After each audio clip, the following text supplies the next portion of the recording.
ರಾಜ್ಯ ರಾಜಕೀಯದಲ್ಲಿ ಮತ್ತೊಮ್ಮೆ ಡಿನ್ನರ್ ಪಾಲಿಟಿಕ್ಸ್ ಸದ್ದು ಸುದ್ದಿಗೆ ಕಾರಣ ಆಗ್ತಾ ಇದೆ. ಯಾಕಂದ್ರೆ ಡಿನ್ನರ್ ಪಾಲಿಟಿಕ್ಸ್ ಅಂದ್ರೆ ಜಸ್ಟ್ ಅದು ಡಿನ್ನರ್ಗೆ ಮಾತ್ರ ಸೀಮಿತ ಆಗಿರಲ್ಲ, ಬದಲಾಗಿ ಅಲ್ಲಿ ಪಕ್ಷದ ವಿಚಾರಕ್ಕೆ ಸಂಬಂಧಪಟ್ಟಂತೆ ಸಾಕಷ್ಟು ಚರ್ಚೆಗಳು ಆಗುತ್ತೆ ಅನ್ನೋ ಕಾರಣಕ್ಕೆ ಈ ವಿಚಾರಕ್ಕೆ ಸಂಬಂಧಪಟ್ಟಂತೆ ಸಾಕಷ್ಟು ಕುತೂಹಲ ಇದ್ದೇ ಇರುತ್ತೆ.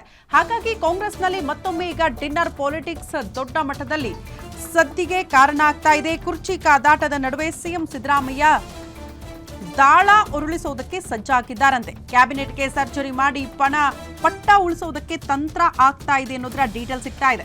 ಭಾರಿ ಕುತೂಹಲ ಮೂಡಿಸ್ತಾ ಇದೆ ಸಿಎಂ ಸೀಕ್ರೆಟ್ ಮೀಟಿಂಗ್. ಭಾರಿ ಕುತೂಹಲಕ್ಕೆ ಕಾರಣ ಆಗ್ತಾ ಇದೆ ಸಿಎಂ ಸಿದ್ದರಾಮಯ್ಯನವರ ನಡೆ. ಕಳೆದ 3 ದಿನದಿಂದಲೂ ಕೂಡ ಸಾಲು ಸಾಲು ಸಭೆಗಳನ್ನು ಮಾಡ್ತಿದ್ದಾರೆ. ಆಪ್ತ ಸಚಿವರೊಂದಿಗಿನ ಸಭೆಯಲ್ಲಿ ಮಹತ್ವದ ನಿರ್ಧಾರವನ್ನ ಕೂಡ ಕೈಗೊಳ್ಳಲಾಗಿದೆ. ಇತ್ತ ಡಿಸಿಎಂ ಡಿಕೆ ಶಿವಕುಮಾರ್ ಅವರ ಇಂದಲೂ ಕೂಡ ತಂತ್ರಕ್ಕೆ ಪ್ರತಿತಂತ್ರವನ್ನ ರೂಪಿಸಲಾಗ್ತಾ ಇದೆ.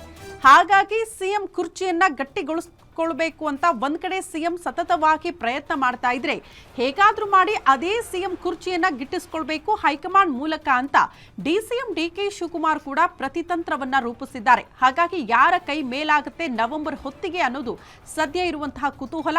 ಸಿದ್ದರಾಮಯ್ಯನವರ ಈ ಸಾಲು ಸಾಲು ಸಭೆಗಳು ಒಂದು ಸ್ಪಷ್ಟ ಸಂದೇಶವನ್ನಂತ ಕೊಡ್ತಾ ಇದೆಯಾ ಅನ್ನೋದು ಸದ್ಯ ಇರುವಂತಹ ಕುತೂಹಲ. ಕಾರಣ ಅತಿ ಹೆಚ್ಚಿನ ಶಾಸಕರ ಬೆಂಬಲ ಹೊಂದಿರುವಂತಹ ಸಿದ್ದರಾಮಯ್ಯನವರು ಈ ರೀತಿ ಸಾಲು ಸಾಲು ಸಭೆಗಳನ್ನ ಮಾಡೋ ಮೂಲಕ ತಮ್ಮ ಶಕ್ತಿ ಪ್ರದರ್ಶನವನ್ನ ಮಾಡೋದಕ್ಕೆ ಮುಂದಾಗ್ತಿದ್ದಾರಾ?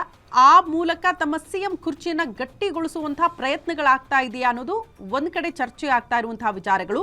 ಅದಕ್ಕೆ ಸೈಲೆಂಟ್ ಆಗಿ ಒಂದು ಪ್ರತಿತಂತ್ರವನ್ನ ರೂಪಿಸೋದಕ್ಕೆ ಡಿಸಿಎಂ ಡಿಕೆ ಶಿವಕುಮಾರ್ ಮುಂದಾಗ್ತಿದ್ದಾರೆ. ಹೇಗಂದ್ರೆ ಶಾಸಕರ ಜೊತೆಗೆ ಅಲ್ಲ, ಬದಲಾಗಿ ಹೈಕಮಾಂಡ್ ಮೂಲಕವೇ ಒಂದು ಖಡಕ್ ಸಂದೇಶವನ್ನ ರವಾನೆ ಮಾಡಬೇಕು, ಅಲ್ಲಿಂದಲೇ ನಾನು ಸಿಎಂ ಕುರ್ಚಿಯನ್ನ ಗಿಟ್ಟಿಸಿಕೊಳ್ಬೇಕು ಅನ್ನುವಂತಹ ಪ್ರಯತ್ನದಲ್ಲಿ ಡಿಸಿಎಂ ಡಿಕೆ ಶಿವಕುಮಾರ್ ಇದ್ದಾರೆ.